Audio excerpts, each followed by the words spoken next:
السلام علیکم ورحمۃ اللہ وبرکاتہ۔ میرے معزز سامعین، کیسے ہیں آپ سب؟ اللہ تعالیٰ آپ کو ہمیشہ اپنے حفظ و امان میں رکھے۔ تو رمضان سیریز عبادات میں آج میں 7ویں روزے کی عبادت کے ساتھ حاضر ہوئی ہوں۔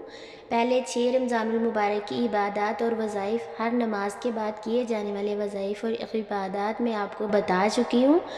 انشاءاللہ تعالیٰ بفضل خدا صبح 7واں روزہ ہوگا، تو اب 7ویں روزے کی عبادات لے کر میں آئی ہوں تاکہ زیادہ سے زیادہ لوگ ثواب کما سکیں۔ میں ثواب کی نیت سے آپ سے رمضان سیریز یعنی کہ 30 رمضان المبارک کی عبادات اور وظائف، دعائیں وغیرہ شیئر کرتی ہوں تاکہ زیادہ سے زیادہ لوگ ثواب کمائیں، مجھے بھی اللہ اس کا اجر و ثواب عطا فرمائے، آپ کو بھی، اور آپ آگے بھی شیئر کیا کریں تاکہ زیادہ سے زیادہ لوگ رمضان المبارک کے وظائف سے مستفید ہو سکے۔ یہ مہینہ ایک ماہ کے لیے ہمارے پاس آتا ہے، یہ مہمان ہوتا ہے، لیکن اس کے بہت سے فضائل و کمالات ہیں جو کہ ہر مسلمان کو پتہ ہے۔ اللہ تعالیٰ رمضان المبارک میں پہلے آسمان پر تشریف فرما ہو جاتے ہیں، اور انسان جب افطاری کے وقت انسان روزہ افطار کرتا ہے تو اللہ تعالیٰ کا فرمان عالی شان ہے کہ میرے اور میرے بندے کے درمیان کوئی پردہ نہیں رہتا۔ رمضان المبارک میں اللہ تعالیٰ سب کی دعائیں قبول فرماتا ہے، کیونکہ ہر نیکی کا اجر و ثواب 70 گنا زیادہ کر دیا جاتا ہے۔ اللہ تعالیٰ ہمیں اس ماہ مبارک کی سعادتیں، نعمتیں اور اس اجر و ثواب کمانے کی، سمیٹنے کی توفیق عطا فرمائے، آمین۔ تو آئیے وظائف کی طرف بڑھتے ہیں۔ 7ویں روزے کی عبادات، بعد از نماز فجر آپ نے اللہ تعالیٰ کا پیارا نام مبارک یا کریم 200 مرتبہ پڑھنا ہے۔ آگے بعد از نماز ظہر آپ نے پنجم کلمہ استغفار 33 مرتبہ پڑھنا ہے۔ تو آئیے صحیح زیر زبر کے ساتھ، تجوید کے ساتھ پنجم کلمہ استغفار پڑھتے ہیں۔ استغفر اللہ ربی من کل ذنب اذنبته عمدا او خطأ سرا او علانیة واتوب الیہ من الذنب الذی اعلم ومن الذنب الذي لا أعلم إنك أنت علام الغيوب وستار العيوب وغفار الذنوب ولا حول ولا قوة إلا بالله العلي العظيم۔ ترجمہ: میں معافی مانگتا ہوں اللہ تعالیٰ سے جو میرا پروردگار ہے، ہر گناہ کی جو میں نے جان بوجھ کر کیا یا بھول کر، پوشیدہ یا کھلم کھلا، اور میں توبہ کرتا ہوں اس کی بارگاہ میں ہر اس گناہ سے جو میں جانتا ہوں اور ہر اس گناہ سے جو میں نہیں جانتا۔ بے شک تو غیبوں کا جاننے والا ہے اور عیبوں کو چھپانے والا ہے۔ گناہوں سے بچنے کی طاقت اور نیک کام کرنے کی قوت اللہ ہی کی طرف سے ہے جو بڑی شان اور عظمت والا ہے۔ آگے پھر بعد از نماز عصر آپ نے سورۃ الفاتح 40 مرتبہ پڑھنی ہے۔ آئیے سورۃ الفاتح پڑھتے ہیں۔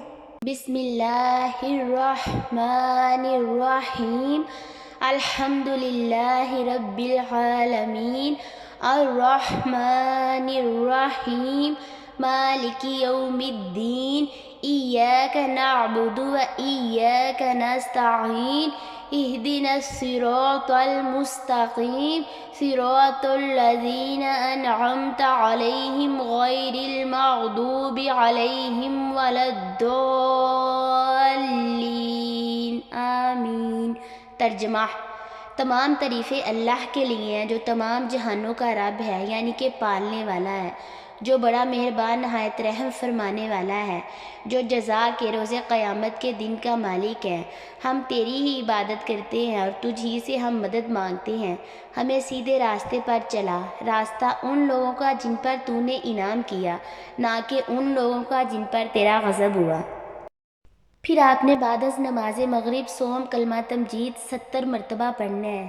آئیے سوم کلمہ تمجید پڑھتے ہیں۔ سوم کلمہ تمجید: سبحان اللہ والحمد للہ ولا الہ الا اللہ واللہ اکبر ولا حول ولا قوة الا باللہ العلی العظیم۔ ترجمہ: اللہ پاک ہے اور سب خوبیاں اللہ کے لیے ہیں، اور اللہ کے سوا کوئی معبود نہیں، اور اللہ سب سے بڑا ہے۔ بے شک گناہوں سے بچنے کی طاقت اور نیکی کرنے کی توفیق اللہ ہی کی طرف سے ہے، جو سب سے بلند عظمت والا ہے۔ بے شک پھر بعد از نماز عشاء آپ نے صلاۃ التسبیح 4 رکعت نفل نماز 1 مرتبہ پڑھنی ہے۔ صلاۃ التسبیح پڑھنے کا طریقہ یہ ہے۔ اس نماز کی بڑی فضیلت ہے۔ یہ نماز حضور صلی اللہ علیہ وآلہ وسلم نے اپنے چچا حضرت عباس رضی اللہ تعالیٰ عنہ کو تعلیم فرمائی تھی، اور فرمایا تھا کہ ہو سکے تو روزانہ پڑھو، ورنہ ہر جمعہ کو پڑھو، یا مہینے میں 1 بار پڑھو، یا سال میں 1 مرتبہ پڑھو، پھر زندگی میں 1 مرتبہ تو ضرور پڑھ لو۔ اس نماز کی 4 رکعتیں ہیں۔ صلاۃ التسبیح کی نماز کا طریقہ یہ ہے، کلمات یہ ہیں جو آپ نے اس نماز میں پڑھنے ہیں: سبحان اللہ والحمد للہ ولا الہ الا اللہ واللہ اکبر۔ یہ کلمات 1 رکعت میں 75 مرتبہ آپ نے پڑھنے ہیں، اور یہ اس طریقے سے آپ نے پڑھنے ہیں کہ نیت باندھ کر ثنا یعنی سبحانک اللہم کے بعد آپ نے 15 مرتبہ پڑھنے ہیں۔ پھر سورۃ الفاتحہ اور کوئی سورت پڑھنے کے بعد آپ نے 10 مرتبہ پڑھنے ہیں۔ پھر رکوع میں سبحان ربی العظیم پڑھنے کے بعد 10 مرتبہ پڑھنے ہیں۔ پھر رکوع سے سیدھا کھڑے ہو کر قوما میں، رکوع اور سجدے درمیان کھڑے ہونے کو قوما کہتے ہیں، اس میں بھی آپ نے 10 مرتبہ یہ کلمات پڑھنے ہیں۔ پہلے سجدے میں سبحان ربی الاعلیٰ کے بعد 10 مرتبہ پڑھنے ہیں۔ پھر سجدے سے اٹھ کر جلسے کی حالت میں دونوں سجدوں کے درمیان بیٹھنے کو جلسہ کہتے ہیں۔ دوسرے سجدے میں اس میں بھی آپ نے الاعلیٰ کے بعد آپ نے 10 مرتبہ پڑھنے ہیں۔ اس طرح 1 رکعت میں آپ نے 75 مرتبہ پڑھنے ہیں۔ پھر اسی طرح دوسری، تیسری اور چوتھی رکعت میں پڑھنے ہیں، ہر رکعت میں 75 مرتبہ، اور تمام رکعتوں میں 300 مرتبہ آپ نے یہ کلمات پڑھنے ہیں۔ اگر کسی جگہ تسبیح پڑھنی بھول جائیں تو اس سے اگلے رکن میں گنتی پوری کر لیں۔